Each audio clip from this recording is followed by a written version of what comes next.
So I really enjoyed this over the top action and the heroes and the music. But when it comes to Indian cinema, you don't have that three-act structure. Do you think there's any stereotypes with that? Obviously, you have to break the stereotype of everything is dance and music. Welcome to a brand new episode of the Pan Indian Project. I'm your host Rohan, and some of you may know me as the Indian Cinema Junkie. For today's episode, we have a very special guest, and we're going to talk about the Western perspective of Indian cinema.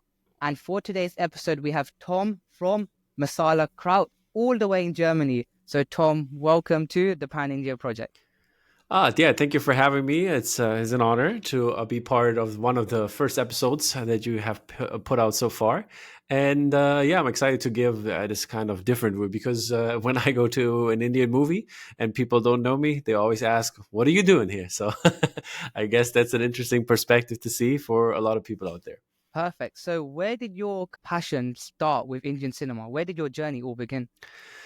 Oh man, it's been a while because like here in Germany is it is this way that you have this TV station who has been showing Indian movies like the DDLJ types in the early to like late 90s, early 2000s. They had like all of them on, and my mom watched it, so I like, certainly watched it as well. I mean, I was my teenage years, so I was focusing on other stuff at that point, but I knew about it, so I kind of like got to know it. There's a big hype, especially as I said, for the people that watch these movies, but all in German. So it was all in German, the songs and everything. So it was like nothing like I used to, or I'm so used to watching movies here, which is obviously in the original language and then with mostly English subtitles. But yeah, so that's how kind of the Indian cinema got into me. I mean, I watch around like 350, 400 movies nowadays a year, and from all walks of the world. And yeah, so Indian cinema became a greater part when as you mentioned, we founded Masalakraut 2.5 years ago. And right before that, when Pushpa, the first Pushpa came out, and also when RRR and KGF 2 came out.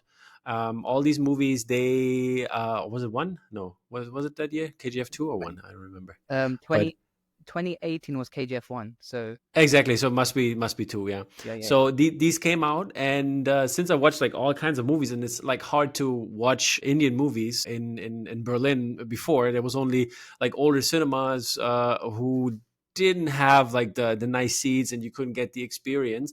And so I went with my buddy who was going to these screenings before, and then they had at the local cinema where I sometimes host premieres and other things. I had the chance to watch it there. So I was like, I was in there, and then imagine watching RRR and KGF 2 Yeah. basically in that atmosphere, packed cinema, people going nuts. It was amazing. It felt so good and so different because since I started watching so many movies at some point in my life, like I think like 5-6 years ago, I that's what the average is now, 350 to 400 movies a year. I kind of like got bought with Western cinema and similar type of cinema. So I kind of like felt, oh, this is something new, this is different.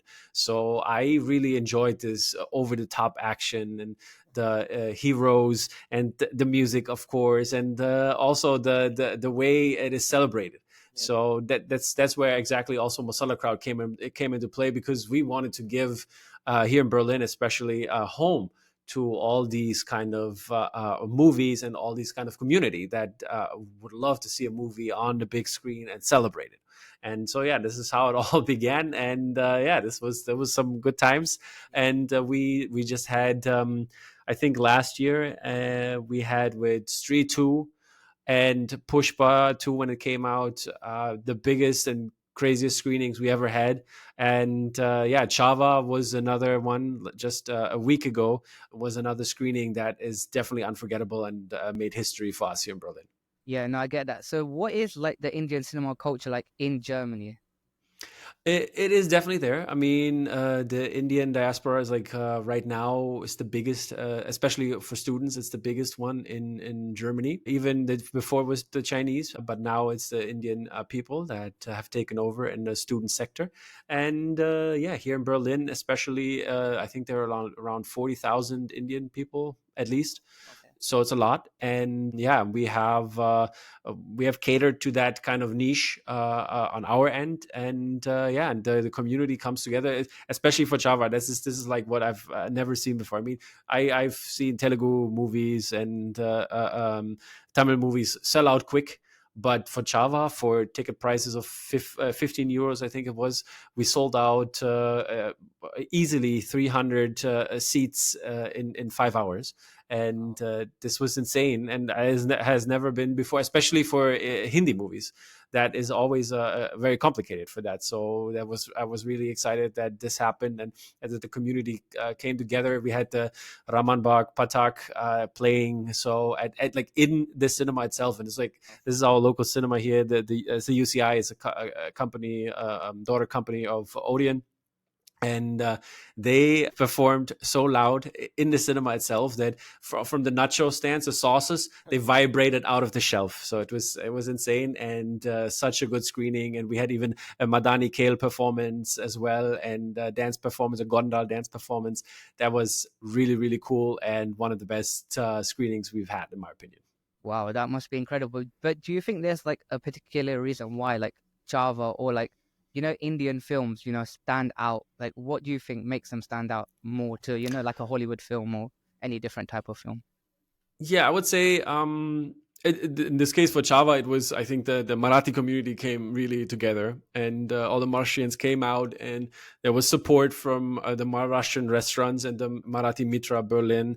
They were helping out there as well, and so everybody came together, and this was just, and it's their idol. I would kind of say, or a god figure in this kind of sense, as a human, that is such a great character, and everybody wanted to pay homage and celebrate his life. So everybody came out, especially since it's such a big blockbuster with Vicky Kaushal, who has done an amazing performance. I think that spoke to chhaava itself. But in general, the difference between the Western way of looking at things is, obviously, we know, if you are not just an Indian cinema junkie, but if you're a cinema junkie in general, you know that Western stories are like three acts that come together, and they are talking about basically of every kind of part of life. They talk about all kinds of things, but they really stick to what this one thing is. Like, let's say an action movie is an action movie, a drama is a drama.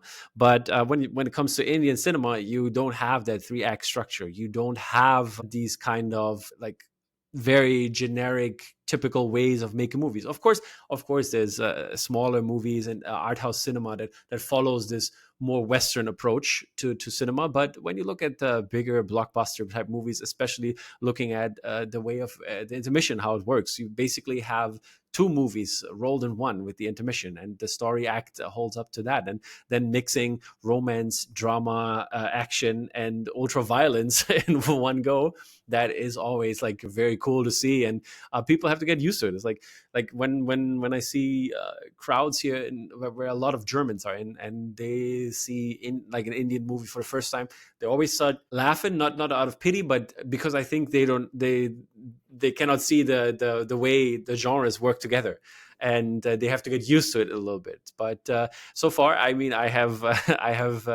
was a missionary here especially for the German audience, try to push them to see something different. And there's a bunch of people already who come now every time, because like with Masalakraut, we show at least one Indian movie every weekend, and they come out and they watch these movies, and they're really interested in that, and they started loving those movies. So it's really interesting.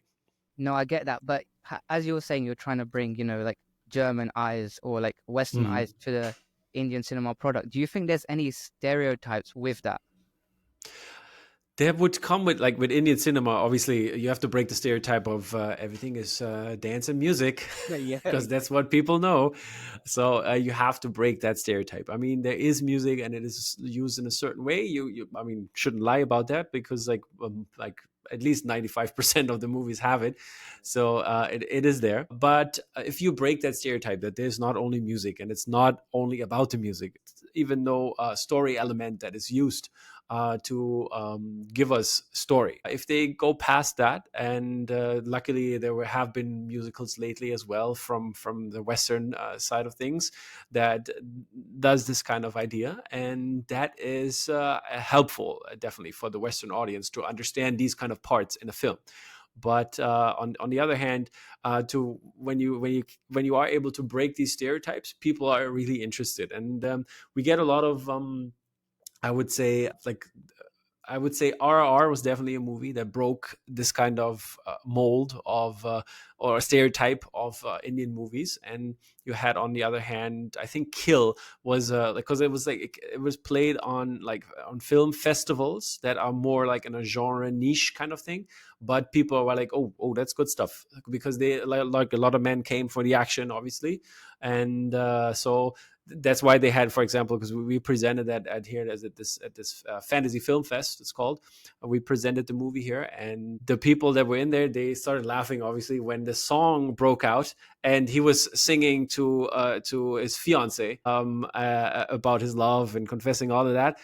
But they just came for the action, so they couldn't understand how action and romance in this kind of way work together. So it's like it's a thing. You have to overcome the ideas in people's head, what they know from the movies from the late 90s, early 2000s. So if you get to do that, people are willing to actually stay and watch movies. And I think as I mentioned RR as a very good example, like a lot of people came in because they loved this very strong good versus evil, and very this friendship that was in there. It was all well done in a way that people could universally go along with that. I mean, there's more Indian movies who try to be more westernized in a kind of way, or more universal in their themes. But I have to say, I like that about Indian movies, that they go with mythology, folklore, and the social issues that are there.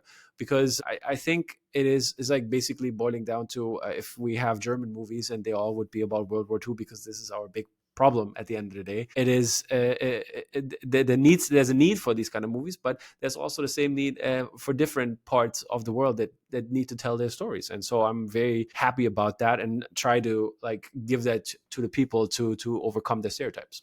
So I just wanted to ask as well, how do you think Western people are portrayed in Indian cinema? You know, when it comes to like a film like RRR or even a Lagan, how do you think they're portrayed? Mostly very stereotypical, Yeah, huh? well, yeah.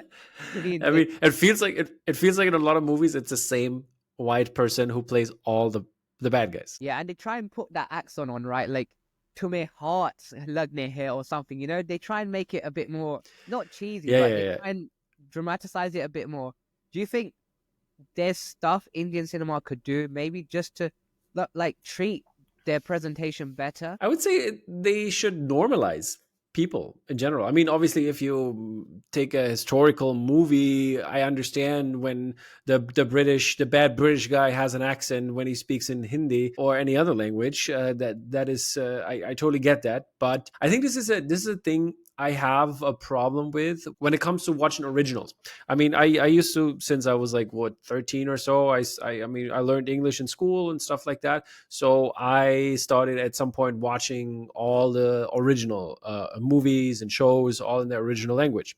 And that, like later on, when I moved on to other parts of the world in terms of cinema, I also try to watch it in the original language. And what my problem is, that if they have movies, I understand there is a language barrier for people when it comes to certain directions, but why are they dubbing everything? Use the original language of the original actor. If it's in the context of, like, I don't know, there are some movies out there where I lately, which one was it? I forgot which one it was, but there was it the Salman Duker movie, the No, bank, the heist kind of movie. not. Is it Lucky Bhaskar? Yeah, Lucky Bhaskar. Yeah, that's the one. Yeah, I think that played in Mumbai, right? But it always on Telugu. They had the clever idea of putting it in yeah, because it's easier. Blah blah blah. But what? Why not? Why not? If then why don't put it in Hyderabad? Yeah, that would have worked. that would have gotten the same idea of the thing. So this is my question on Indian cinema. Why not keep everything in the original language? Because obviously, even when they have in some movies, like I think it was in RRR the same, when the I don't know, some higher up guy was speaking in English, they dubbed them in the version. They dubbed them in Hindi. Oh, like, and you could hear the English in the back. And it's not like people from India don't understand English. So like, why is this happening? I don't understand. Yeah. This is a weird trend, and I think this or a thing, not trend, but a thing. And I think they should keep it in the original languages, even if other people interact from different states and they speak different languages. If they insult each other, they should have done it in their mother tongue. And if they need to communicate, they should do it in English or some language they both understand, like a lingua franca. So this is the thing that needs to happen, in my opinion, to normalize things, and that goes also with the villains and the other people. Because I bet the British, like 99% of them, because they thought they are better people, they did not learn the language. Why would they? Yeah. No, I get that. But do you think, in terms of like doing it in that language and stuff in the original, do you think they're trying to make it like appeal to a different audience? Like, let's say, you know how you said the Hyderabad thing, it was in I don't Mumbai. think so. I think it's more of accessibility at the end of the day. I mean, Germany has, for example, with German movies, there's a big dubbing culture. As I said, like last time when we talked, then I talked about this TV station that played all these 90s and 2000 classics of Bollywood cinema, and all of these have been dubbed in German. So there's for Shah Rukh Khan, there's this voiceover guy who has done all the voices of Shah Rukh Khan for every movie. So that's really nice to see, actually. So I'm really thinking this is something nice for the people that actually don't understand, because I get it. Reading subtitles is hard, and you have to get used to it. But I think it's an important part, because the original way of saying things, the voice, the way it is acted in this way. Nothing against voice actors; they're great people. I know a bunch of them, but I think the original voice is very important. Yeah, and I think it definitely sounds better. I mean, now this whole culture of pan-India cinema, right? Hmm. When actors don't dub their own voice, it's something. Exactly. It's not a pet peeve for me, but like you notice straight away, and it's like it doesn't really Kalki. justify. Kalki was a good example for that, with having so many different actors Yeah, from different worlds. but I think Amitabh Bachchan. I'm not too sure if he did or did not, but I know when he did the Tamil film Vettai, it sounded exactly like Mhm. him. So I think it just makes that big difference when But he actors was speaking in Hindi, no? Wasn't he? Was he not speaking when in in Hindi? Vettai, and but it was a Tamil film as well. So I I think, know, I know, but I think he was speaking in Hindi because he addressed the police oh, in okay, this matter. I think that's why he spoke in Hindi, because of official language and all. okay. But I think just for me, like when an actor does dub his own voice, it just makes that performance so much better. I mean, some actors don't, which is a shame. But I mean, you know, Yeah, I mean, what I heard is happening for Toxic, Yashnu movie coming up yeah, in in December. English, right, as well. Yeah, there's an English version, and he's doing the English part himself. I heard. Yeah, see, that's gonna already make him stand out a lot more, because if an English actor did do it, it would just, wouldn't sound Yeah, yeah, so yeah. different. Like how you said the whole Shah Rukh thing, and everyone loves like a Shah Rukh dialogue. So when he actually says it, then it's like, oh, like there's just a bit more to it. But before we continue, I just wanted to say a quick thank you to the Bollywood Tee Shop for sending me this t-shirt and the one that I'm wearing throughout the episode. So if you are looking for tops that are similar to these, then make sure to go and check out the Bollywood Tee Shop, where they have a massive collection of tops. Also, make sure to follow them on Instagram, and they're also on Etsy, where they're having a 25% sale. So definitely go check them out. The links to everything I have just talked about will be in the video description. So make sure to go check them out. But now, back to the video. And like with your journey in Indian cinema, do you think it's the main way, I would say, that you learn about Indian culture as well? Like, do you think Um, Indian cinema makes people learn about like Indian culture? Oh yeah, for sure. I would definitely say this is why when people obviously ask me to learn about culture, I mean I learned I mean I learned language even through movies. So if there's certain phrases that I used a lot, I pick them up. And my wife is Indian, so she always like I don't know. We watched this Netflix show, Rana Naidu. Okay. Remember that one? Yeah, I and haven't seen it, but it's got Venkatesh in it, right? And yeah, yeah, yeah, and Rani. he uses a lot of mother, all those Bad kind of word. words. Bad word. Yeah, yeah, exactly. And he used it so often, and I heard it so often. So I like there was like this one funny thing that we watched like a week after we finished it. We watched another Hindi movie, and I was in the cinema, and like the bad guy was doing some bad kind of things, and then I was like saying out loud, and she was like, "What's going on?" Shh, don't say that too loud. So yeah, so it's always really fun. I learned definitely something also about the stories. And I'm like this kind of watcher, like viewer of movies, that I always ask questions. So I always like, where's this place? How does this work? Like how far away is this? So I know also the geography and the way of kind of like where can I put this movie in this kind of context. So I would definitely say people can learn something from movies, and I recommend, for example, Article 15 for that, as a great movie, first of all, and also in the way the what the story is about, so they can learn about what is going on in India and what is a topic. So yeah. Yeah, I get that. But do you think it's come to a point now? I mean, we've seen many Indian films, right? But do you think it's come to a point where it's getting too westernized now in like Indian cinema or like any field in Indian cinema? I wouldn't say so. I think we're not there yet. Maybe in the indie, like really indie movies that are there, but even the indie movies, they have maybe a western feel, but they still tackle Indian topics. For example, I love the movie, what was called Me something Miyazaki. It was a smaller movie. Oh, okay. uh, Miyazaki was with a cat. Okay. It was based on Ghibli. Oh, Max Min and Miyazaki. That's what it was Okay. called. It stars Adil Hussein and Sid Menon and Meda Shankar, and Nasa is also in a side role. And this movie had like a very typical Western structure, but it showed the way families, especially the generational differences, how they work together for Indian men in this case, but also a little bit for women. So it was really interesting to see these relationships, because coming from like my in-laws, for example, it's like always very different when how I mean, not in a way that they don't love me and don't treat me this way, but in the way that my family was like from the beginning, from the get-go, when I met my wife. My family is very open, so it's like this I'm just gonna put it this way: she could stay over anytime in the same room. But like when I went the first time, there was like basically we stayed in separate rooms because we were not married yet. But it's like really interesting to see this kind of different cultures and how it works, and like for movies that are smaller but tackle these kind of natural topics that come up in everyday life, you learn something from it.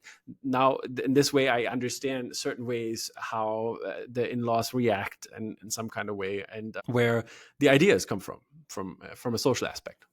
Yeah, I mean, because I think films do tackle that social aspect. I mean, going back, like Three Idiots was kind of one of the big ones, right? Which tackled the Hmm. education system and stuff. I mean, do you think there needs to still be more awareness for like social issues, like let's say in India through like films? Or, It depends. Let me ask you that question, because you come from an Indian background. So I take where you're from India. like I'm Gujarati, so Oh yeah, okay, there you go. So you having this kind of background and your family, but you have been born in Britain, yeah. yeah, UK. Yeah, I've been born in UK. I Okay, yeah. mean, So yeah, I mean, ha- I guess it's like really good to learn about certain topics and stuff that maybe we're not aware of.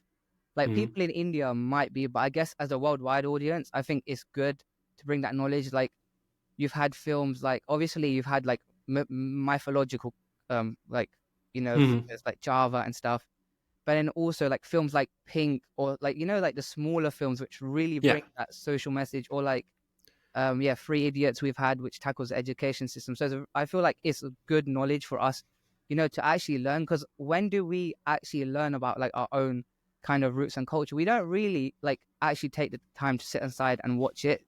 I would say the Mhm. main way is through Indian films. Yeah, it's hard to say. Like, I mean, when I look at it from a perspective, looking at German film, for example, I would not say that German films tackle social issues that I can see. I mean, I speak from a privileged standpoint here. I'm white male living in the Western world, who has everything that he needs, so it's all good. So it's obviously hard to look at the underlying social issues, but I'm obviously aware of the things that happen around me. But I also have to say I'm in my bubble, so I kind of know what is going on, but and I have my certain set of views. But then I meet people that are not in my bubble, and I'm always surprised. What How can you think that? Like, I don't know. I mean, we have seen in Indian cinema so many movies, like very stereotypical example, women get slapped. Yeah, yeah, Yeah, yeah. yeah, yeah. Tapat. That was a tapat or tumbat? Yeah, No, with tapat. Mano, yeah, Dubbed, Yeah, yeah, Dubbed, yeah, yeah. yeah, yeah. And like looking at that, for example, I mean, that's a crazy thing. So after like then this was a bigger movie, so people know what's going on. But there's still a lot of people out there who slap women. I Yeah. mean, this is the kind of idea of like how so technically not how, but technically it needs to keep going, like with these social issues, because they have not been get rid of in the world so far. And that might not be only India but other parts as well. But as I said, in my little bubble, these kind of things are like, oh my god, how, this is like me holding hands in Mumbai with my wife, and everybody would look at me funny. But the other way around, if I was leper, everybody would like me, oh yeah, go ahead. Yeah. Over exaggerating here, but you get my point. Yeah, and how do you think Indian cinema can like maybe reach these messages or reach more of a Western audience? Like what do you think they need to do? This is obviously making good stories. For me, it is always about the stories, and obviously keeping the look. Indian cinema got technically evolved in kind of when it comes to VFX, especially because like people. There's also another stereotype. People are like, "Oh, the VFX, like this is like this guy hits with his fist, and then 12 people fall over." I mean, you have to get over that. Yeah, it's like obviously that's where this mythological aspect comes in. I mean, you have like Singham, for example, who is Lord Krishna, right? In that way, I think it's Krishna, right? Oh, or was it like in the recent Or Singham? Ram? It was like yeah, the Ramayan basically, right? Like Exactly. So yeah, and yeah, Karina was yeah, he is a representative of a mythological super strong figure. Obviously he has these powers. So but you have to go with it, and you have to know about it. And I think in this case for Singham again, that you could see how they worked it together. I think it made a good yeah, gave a good idea of what it is. So I was really happy with that kind of way for people that don't know about it. And that's what I'm saying. So the Indian cinema needs to keep that idea and their social and cultural aspects alive, and they do that through film, and they do that very well. It's just that they need to produce very good stories that work well for the overlay or the juxtaposition they do with these mythological stories, and that way that the audience catches the fire as well as I did, for example, yeah, yeah. and get hooked by that, and can, by watching multiple movies, understand different aspects. And I just got gifted, or we just got gifted from a friend of ours. There's from the Folio Society. There's two really nice books about Indian history, and that starts like all the way back and has like also the mythological parts in it, I think. And so it's like really nice to see, and I'm looking forward to reading more on that to get the insights. Yeah, well, I also asked the people because normally we do a Yeah. Q&A segment, so we're going to go through the responses of Sure, what sure. people I'm said. I'm interested. I saw the question. I'm Yeah. interested. What was it about? Yes. And if you do want to get in touch for future episodes, I'll put how you can do that in the video description. So the first one, so basically I asked, how can, in like Indian cinema reach a Western audience pretty much. Hmm. Now the first one is learn from Tamil and Malayalam cinema, make good movies. Wow. I mean, there is good cinema, but I don't know. What do you think about that kind of?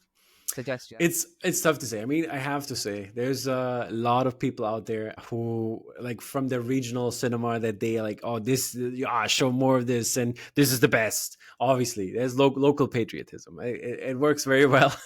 But from the perspective, I mean, looking at for me, 12 Fail is a very good Hindi movie, like lately that I've seen. But like the award favorites, like for example Khan, look at all we imagine as light, for example.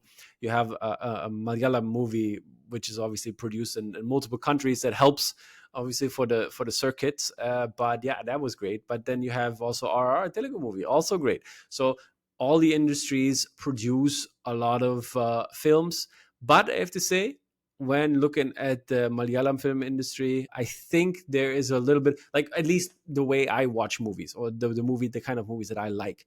There have been more Malayalam movies and more Tamil movies in the last, let's say, 5 years that I really enjoyed.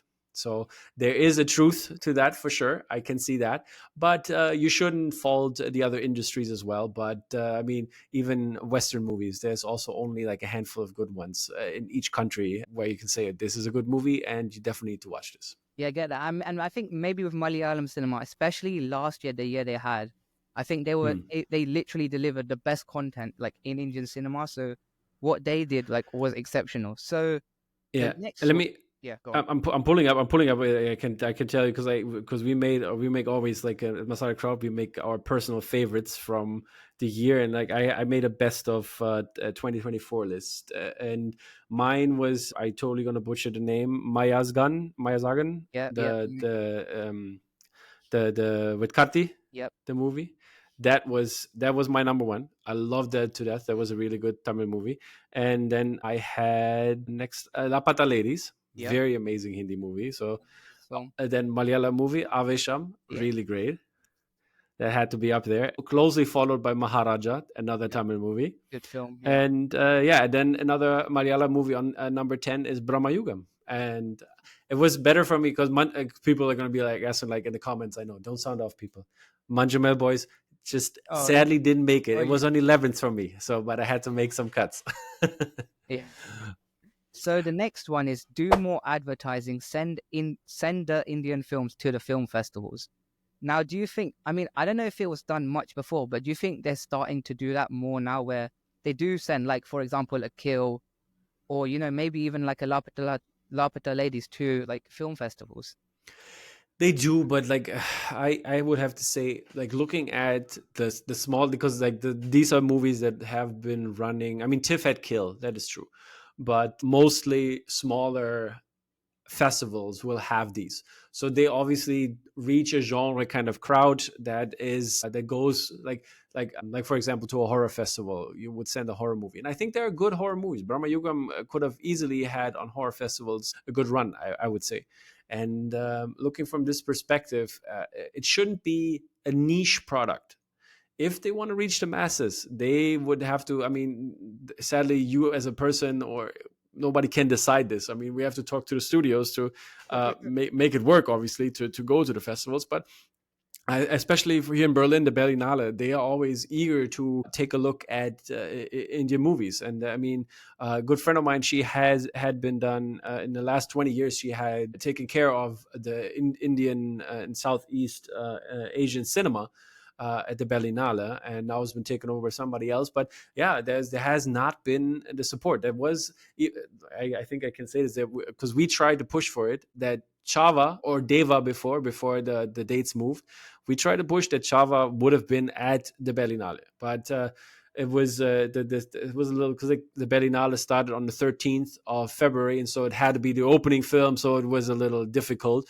But yeah, we tried to make it happen in that kind of sense and push always for the bigger festivals. But the studios need to make that kind of work. Otherwise, it won't be happening, because if the studios are not early enough, because there's always like these deadlines and there's only a certain amount of time to actually prepare it. But as we all know, movies get pushed, post production takes too long, and this kind of stuff. That's why obviously looking at the smaller movies, they're done before because they don't have a distributor yet, and they try to push it somehow, and that's why they make it to the festivals, which is okay in my opinion, because there are gems there in these. But if you want a blockbuster type movie that you think is going to be a good movie in itself, that works in an award audience, because I mean, we don't see any big blockbuster type movies at the Oscars. I mean, this is just not a thing. So this is more about the craft itself. But not saying that Indians don't do good craft, but you need to cherry pick those, and that's the hard part. And I think Labha the Ladies would have should have deserved an Oscar nomination, in my The opinion. nomination, yeah, I get that. Maybe trying to promote Indian films more actively abroad, like in the USA and the UK. I mean, obviously in India, like especially in the South, audio launches and stuff. So do you think maybe trying to bring that kind of events to like maybe like even to Germany, US, UK would be a good way to promote it? I mean, we try obviously to do that, but to make it actually happen is talent needs to come. This is the thing. I mean, the only downfall with all of this is also on the side of that the people that would come to these events are mostly Indians, because obviously the people that are not connected in that kind of sense, deeply connected with Indian movies, they would hear last about it and then it's already sold out. So that is always a problem. I mean, in the UK, they had like, I don't know, like Trafalgar Square had stuff. There was like, for chhaava in this case, they had like billboards that were driving around and all this kind of stuff. And in the US, I don't know how it was. I think there was even chhaava promo at Times Square, I think I saw. So there is actually promo going on, but uh, as I said, these stereotypes of the people have to be overcome, and that is the thing. So what I think what needs to be done is good cut trailers need to run as well, and this needs to be set up. I mean, this is a promotional money that has to be spent, so it runs as a regular trailer. As if you see the Mission Impossible trailer, you should have seen next the chhaava trailer before it came out. This kind of idea. Or when War 2 trailer comes out, it should be definitely in the cinema. And people, I mean, I know that they did it, like they pushed, for example, here in Germany with our good friends over at My Kinoplex. They're distributors for the Hindi movies. They pushed for I think it was for Patan and Jawan. They really pushed it that it was before Mission Impossible and these kind of things. So like they had it also in the commercials. And I think this is the only way, because if you're sitting there, like basically almost no Indians around in these other more Western movies, then you have this promotion for a Indian movie. And I think that is the key point that needs to be for people who go to the cinema, because we all know nowadays it's inflation time, money is tight, and cinema tickets are going up. And you have to hardly decide which movie am I going to watch. And all these nations, which are not Indian, and maybe like a handful of other nations, are not as crazy about cinema as the Western world. I mean, the average moviegoer in Germany is, I think, 3 to 4 movies a year, Oh, and that's very less. So obviously, like I watch at least one Indian movie every week, so in the cinema, and like on top of that, obviously more at home. But so this is like I'm like the unicorn in this whole thing. So it is not a thing. So people need to see it in cinema. Trailers need to be good, appeal to a Western audience. It needs to be cut for a Western audience trailer. Don't give everything away, but give elements that could appeal to the Western masses. That is the way, I think. so the next one that we have is actually one that from the same person that did an earlier one, and Mhm. this person has write better screenplay and come up with new ideas. But in what context? Like, what was the like? What was the exact question again? Or like, because It like, was, I believe the question was, how can Indian cinema attract a Western audience? So that was the question. but I think that's very harsh, because I Yeah. think there are good concepts, and especially for the Western audience, because the Indian context and content is different from the Western world. So that makes it interesting. And like, what does he mean by better? I mean, if we talk about obviously superficial mass blockbuster movies, 90% of them obviously I agree, provide a better script, but there are the pearls out there. And if you compare it to Western movies as well, it's not like every movie that comes out is amazing and should be nominated for an Oscar or whatever award. So I think there are those gems that Yeah. they just need to be promoted better and pushed better for a Western audience. The marketing on that end should be better. And and it should stand tall, as we talked about last time as well, about the film festivals. Yeah, those are the places these gems need to be put. Yeah. And I think with the new ideas, maybe it's the fact that, like how we mentioned earlier in the episode, the stereotypes, maybe that is tied in with that. And maybe people don't, I mean, as much as everyone loves Masala movies, maybe people just want something a bit new. I don't know, but that could just be what it meant. But the Hmm. next one we have is have a majority of Western actors cast. So I guess, I mean, it's been done right in RRR and stuff, but maybe what this person might Yeah, I have meant. mean, Yeah, I think there's a difference though, because yeah, obviously Tom Cruise is like pulls people, but you yeah, usually don't get a Tom Cruise. Yeah, yeah. it's like getting Shahrukh for any other like Western movies. I think it should be the other way around. You I think think? it should be Western movies should cast Indian actors, good Indian actors, and then by seeing them on the screen in the big movies and see them that they can act and that is not overacting and things like that, they go back and catch their good movies. I think that is the better way in this end. The other way around, I don't think it's going to work, because technically it's not a star cast. So like there's, for example, I don't know, there's in Berlin when there are big premieres and like I don't know, The Rock comes to town, or Yeah, Brad Pitt. Like there was, I think last year there was Brad Pitt for a Netflix movie there, and like other big names, like big Hollywood names. And I know influencers and people that were talking about that. Yeah, this why should I go meet these people, where I should get money for meeting them? It's not like a free thing. It's not a thing that I'm so excited about that I want to go and meet these people. So, and I think this is the same way. I obviously from a cineholic perspective, I like check obviously for actors that I like, but I like them from acting perspective. I'm not from a stardom perspective, and I think that is the difference between the Indian cinema and Western cinema as well. So it's not about the actors; it's more about directors and more about franchise or something like that. That's why there's so many franchise movies or so many movies about like adapted from books come out, because there is a certain fan base that goes for that, not for the person that is attached.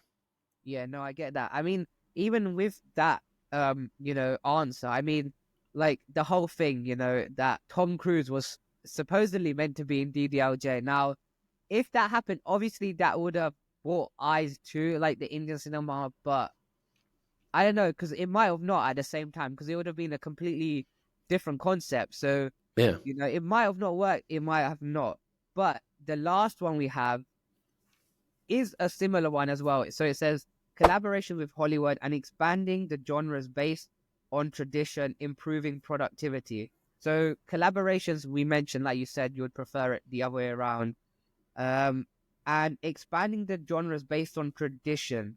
So I guess maybe that meant in terms of maybe more cultural films, maybe like more like Chavas and those historical Yeah, films. because exactly, as you can see, the VFX is amazing, and like you can compare it to, I don't know, I wouldn't say compare it to a 300, but from the perspective of the action, definitely there is a comparison, and that is something maybe a Hollywood director could take. I mean, look at who was it? Garrett, was it Garrett Edwards? Who did the raid? The 2001 film was the director Gareth Evans. I'm sorry, Gareth Evans. I mixed that up. Yeah, but Gareth Evans is the director for The Raid 2, an Indonesian action film which is legendary. And this is one person from the West coming in, taking something from the East, and getting these people in. And now all these guys with especially action movies, they are helping out on sets for John Wick. They have been in Star Wars. They have been doing their own movies. Boy Kills World was the last one by a good friend of mine.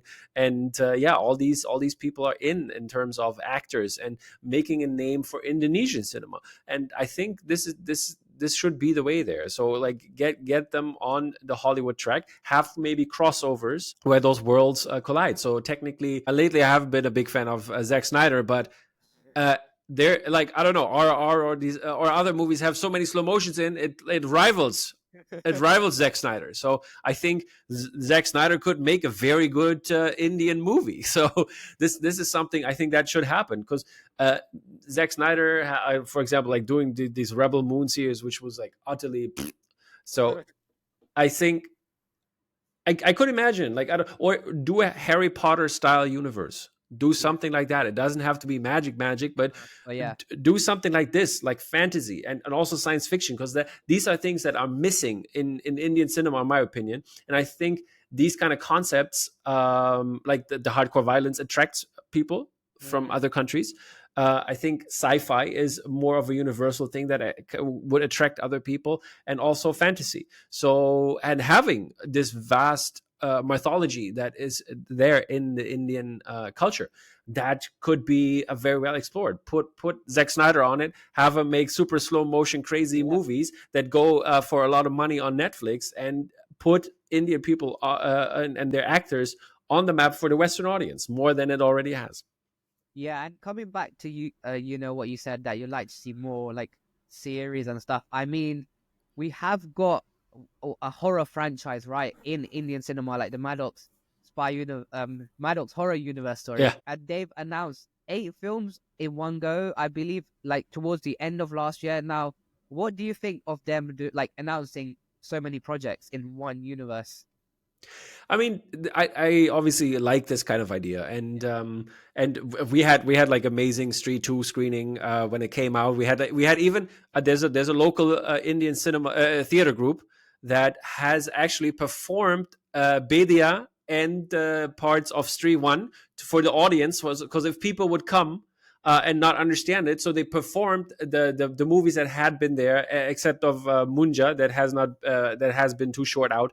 But they performed those two movies to get the idea of cross and connect these, and we didn't even know that there was actually a recap very very similar to what we Yeah, had in Street 2. So that was amazing, yeah, and very cool stuff. So I really enjoy that they have a franchise. Also the Spy Universe, as you yeah, hinted here, that there is this franchise idea, and they obviously take it from Hollywood and Western cinema, because franchises is a big thing right now. As I said, there's franchises, there are sequels, and or something like that, or prequels, and then you have also the book adaptations, and these are the things that make money right now. So there's little room for original story, and I think even if you do these kind of universes, Indian cinema has, at least for a Western audience, originality.